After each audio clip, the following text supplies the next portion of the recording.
Hello everyone and welcome to a first video in a series where I will make tutorials on how to drive certain classes of trains in Train Simulator and show their backgrounds. These are going to be British trains and locomotives, as that is where my knowledge lies. We're at Coton Hill Sidings here, where we will be covering the Class 153. However, the knowledge covered in this video can be applied to other second generation DMUs such as the 14X and 15X classes.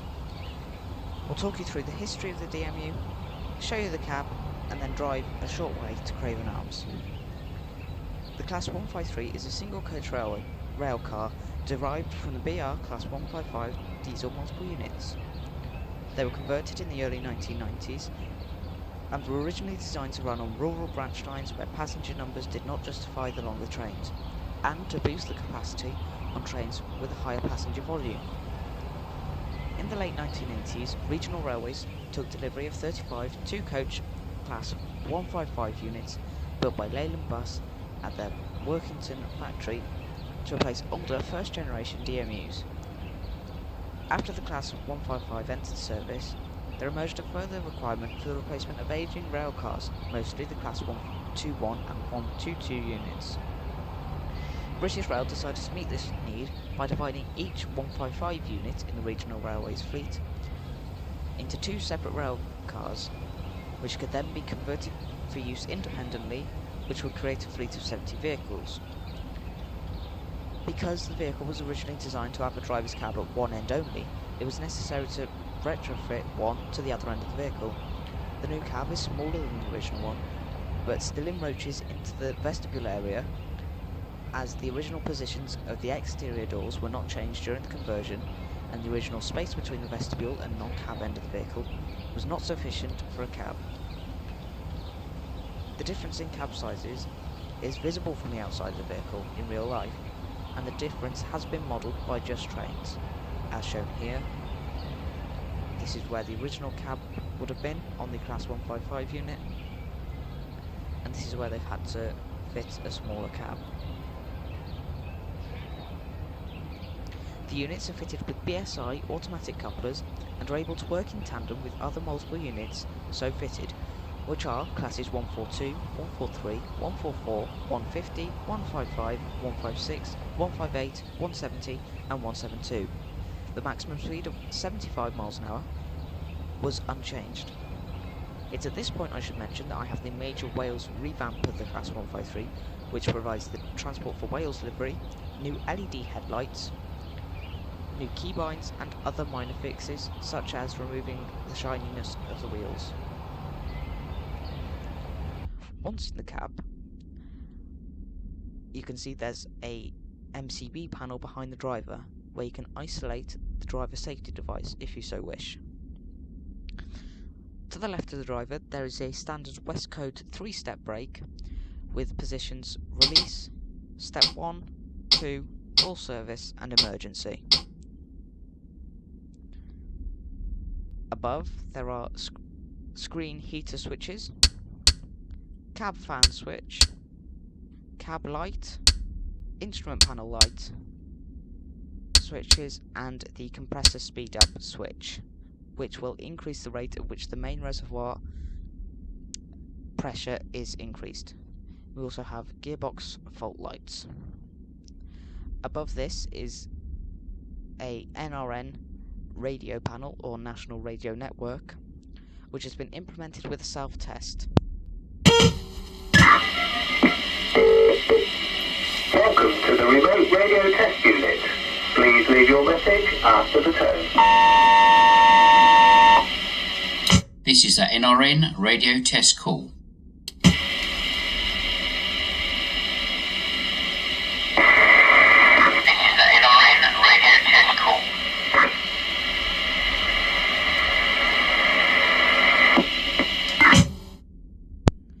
We also have the driver to guard buzzer and the DRA, or driver's reminder appliance. This prevents the driver from applying power mistakenly at a red signal. I'll leave it on for now. The three gauges provided are the main reservoir gauge, which shows how much air pressure is available for the driver to use in the brake systems. The higher the needle is pointing, the more pressure you have available. The middle gauge is the speedometer, which measures speed in miles per hour. And the third gauge is the brake cylinder pressure gauge, which tells you how hard the brakes are applied. So the higher the needle is pointing, the harder the brakes are applied.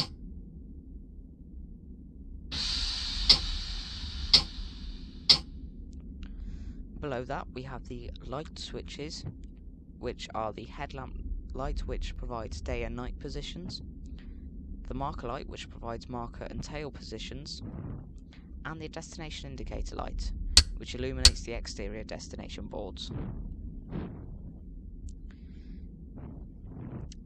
To start the Class 153 from cold and dark, which is engine off and the main reservoir drained, we first need to insert the master key with Shift and W. We will then move the reverser into neutral. When we do this, you will hear the AWS self-test sequence sound. You will need to reset this with the Q key.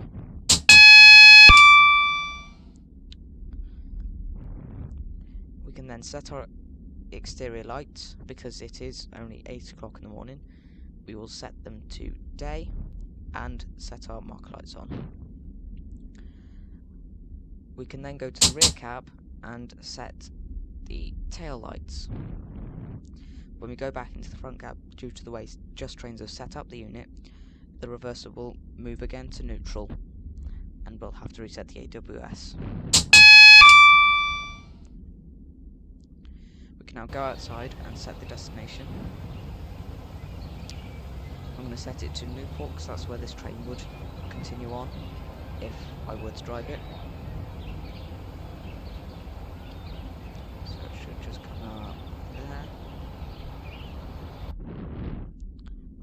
We can then set our instrument lights on, turn off our DRA, and start the engine. To start it, hold the blue engine start button in until the RPM stabilizes at 600.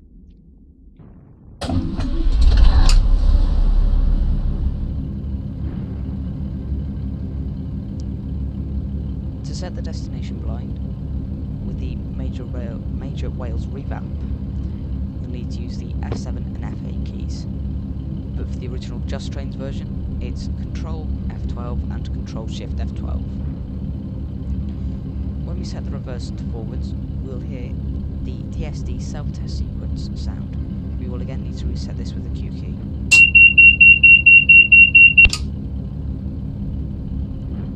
If we're standing at a station, we'll need to wait for the doors to close and the guard to give us the right of way, which is 2 buzzes.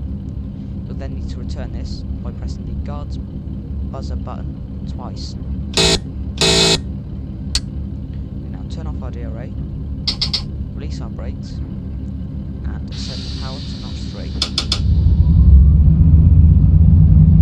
You can sound the horn, the spacebar and the B keys if you so wish. We can now move the power handle up as necessary, but remember to be mindful of the track speed.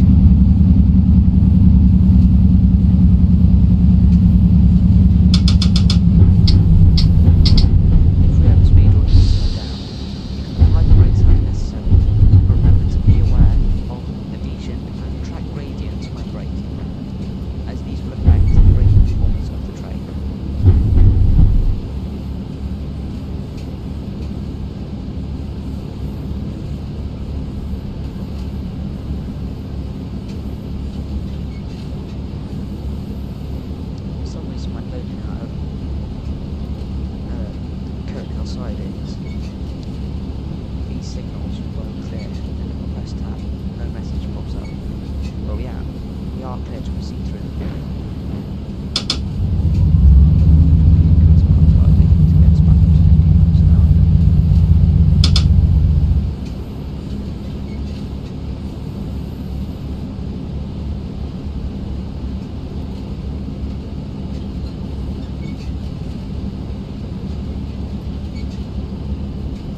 stop for longer than 60 seconds, the DSD will sound.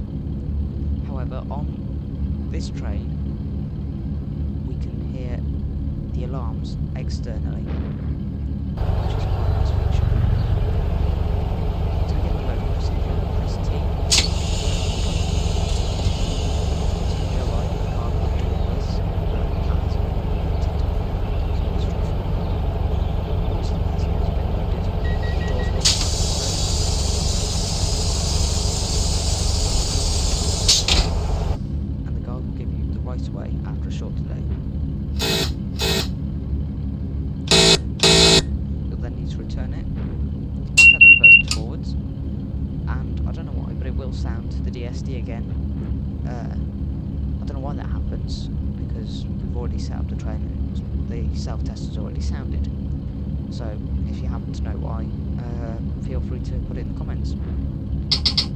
We can now release our brakes and depart as usual.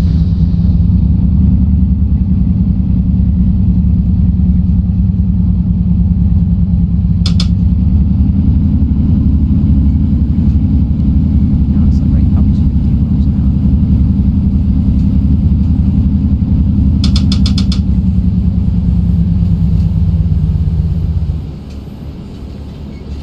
See by this data style semaphore, we're cleared to the right.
shut down the engine.